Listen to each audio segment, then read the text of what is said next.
अस्सलाम वालेकुम दोस्तों, उम्मीद है आप खैरियत से होंगे। मैं होम्यो डॉक्टर ज़हीर, आप देख रहे हैं होम्यो हेल्थ केयर। आज का जो प्रोग्राम है, जो वीडियो है, ये जॉइंट्स पेन के या ख़ुसूसन नी जॉइंट पेन के बारे में है, यानी घुटनों में जो दर्द होता है और अक्सर ये देखने में आता है कि जैसे ही उम्र 40 साल से ऊपर होती है या 50 साल के करीब होती है, तो घुटनों में दर्द शुरू हो जाता है। उसके लिए होम्योपैथिक में नहायत ही ज़बरदस्त और फ़ायदेमंद अद्वियात मौजूद हैं, जिसमें मैं आपको बता देता हूँ 2 मेडिसिन तो ऐसी है कि पहली डोज़ से इंशाल्लाह फ़र्क पड़ जाता है। रास्टॉक्स है, ये 200 पोटेंसी में लेनी है।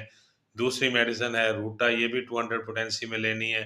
अगर आप इन दोनों को आपस में मिलाकर 5 कतरे सुबह, 5 दोपहर और 5 रात में लेते हैं, तो चंद ही दिनों में इंशाअल्लाह ताला जो घुटनों का दर्द है, इससे आप मुकम्मल निजात हासिल कर सकते हैं।